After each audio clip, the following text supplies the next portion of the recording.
Pregame.com.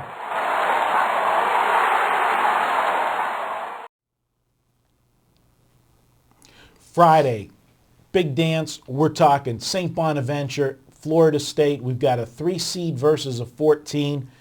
I'm Marco D'Angelo. I'm joined by Vegas Runner. VR, this is going to be my free pick video. I'm going to set this up real simple, and I'm going to sound like I'm going one way, and I'm going to do a complete turnaround on you. I think Florida State is built for a deep run in the tournament. I absolutely believe that. I think they have a great shot of being a Final Four team, worth it, long shot play. With that said, they got to get by this game, and this is going to be the toughest game. And I know that sounds absolutely stupid because it's a 3 and a 14, but when you beat Duke and North Carolina in back-to-back days, in games that come down to the final possession, you're ripe for a letdown. I don't care where you're moving on to and what the stakes are. This team's got to be feeling pretty fat and sassy right now after winning the ACC. No doubt. I mean, you even heard their coach say the goal was to not stop being the third man out, that it's always been Duke, North Carolina. We just want to be part of that conversation and have it be Florida State, North Carolina, and Duke, be in that talk. Now, all of a sudden, not only are you invited to the party, you won the whole damn thing. You beat both of the best teams in that conference. There can't be more of a season goal for this team, especially because you're talking about experienced players. These aren't freshmen. These are juniors and seniors. So every year, this has been their goal, to get to the ACC conference tournament finals and beat a Duke or North Carolina. You did that.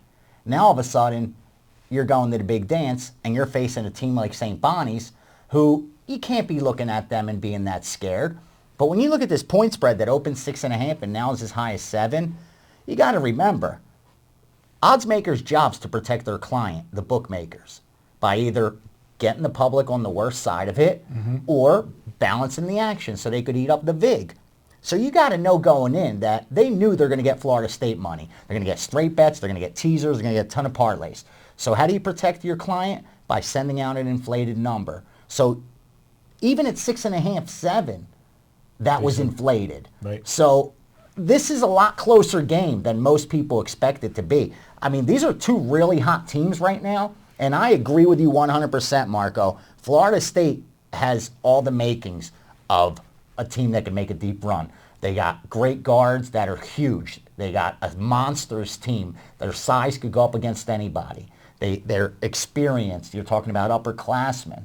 But you just beat North Carolina and Duke, and I can't get that out of my mind. As from a human being standpoint, these are 20-year-old kids. Exactly. For walking around campus for the last couple of days, you're like, you know what I mean? And all the chicks are knocking on your dorm room. This is a situation. They get past this game. Look out. They're going to go deep. St. Bonaventure comes in hot. St. Bonaventure now. They're flying under the radar because who cares about the Atlantic 10? Nobody looks at this conference, especially now because it's not Temple, it's not Xavier. Those are the household names. Every year that St. Joe's a few years back.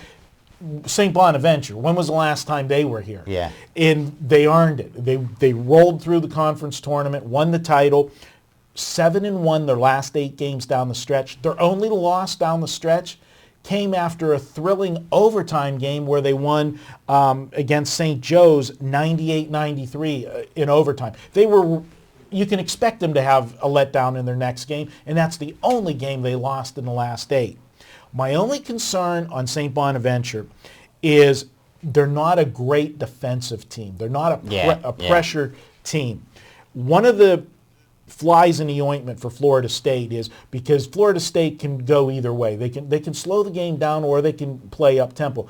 But Florida State doesn't take care of the basketball. Very high turnover margin. In fact, every game this year but 2, Florida State had 10 or more turnovers in their game. Because they're big guards. You see a 6 foot tall kid, he could handle the ball a lot better than a 6'4", 6'5" guard. It's just how it is. Absolutely. So they average 16 turnovers a game. Well, they're facing a St. Bonaventure defense that doesn't force turnovers, and that's my only concern with them. St. Bonaventure produces turnovers, less than 10 turnovers a game in 7 of their last 9.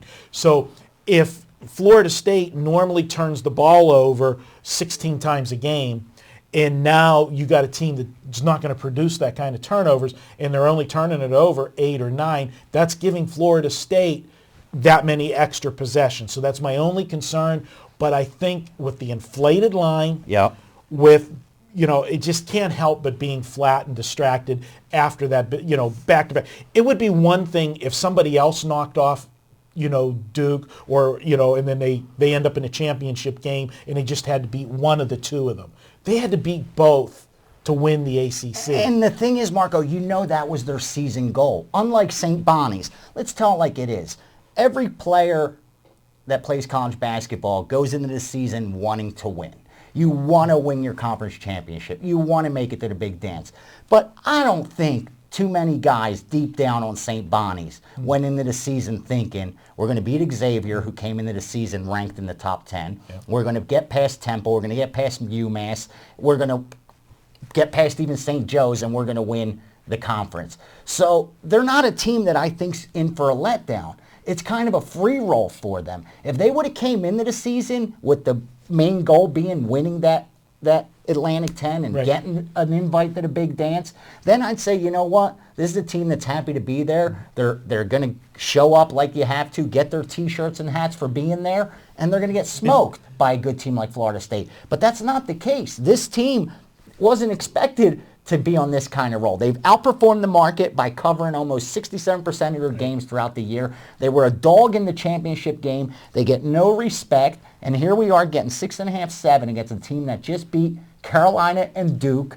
And like I said, that's got to be inflated. This line should be closer to 4.5, 5 at the very most.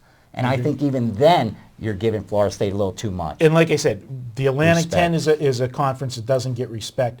But think about, again, some of the teams that we've talked about, Temple and Xavier. How many times have you seen in St. Joe's?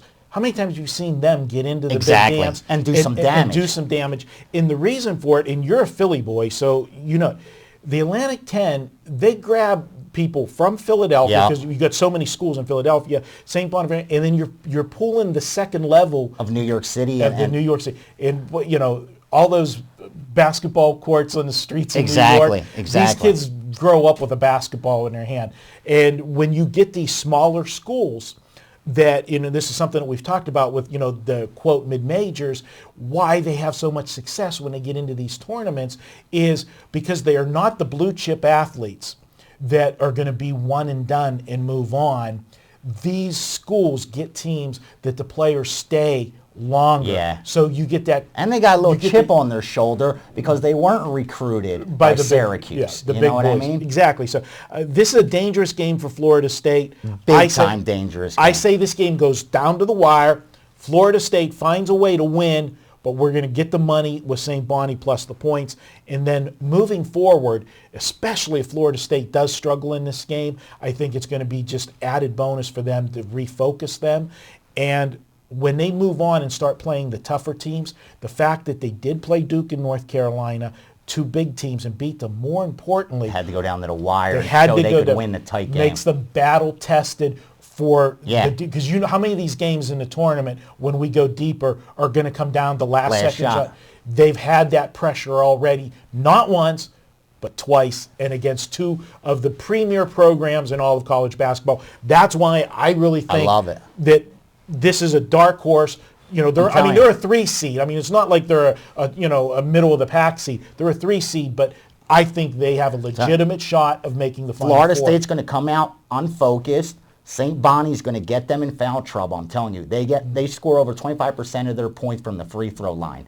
They're going to get Florida State in the foul trouble early and negate some of that size advantage, and they're going to make this a lot tougher game than Florida State expected. Well, there you have it. That's my free pick for Friday. I'm going to take St. Bonaventure. I'm going to grab those points. I say wait right up till game time because I think this game, the line's only going to go up, and I think there'll be more attention on the Thursday games. This game hasn't Think of all really, the teasers that are going to be pending with Florida State. So people tease basketball. I got to just take them and to shake them. Tomahawk chops, baby. All right. He's Vegas Runner. I'm Marco D'Angelo. You can check out all of the videos all week long at pregame.tv. We're going to have complete coverage. Friday, Brian Leonard's going to be in the studios, and it's either going to be Scott Spreitzer or myself on Friday, checking out Scott's schedule and see who will be covering the weekend games. Thursday will be in the bank, so we'll be able to talk about Monday morning, we'll be thinking Sweet 16. Yeah, wow. It's just, wow. Is there a bigger, more exciting week in Vegas these 4 days? Dude. Living the dream. That's it. We'll talk to you. Good luck with all of your plays.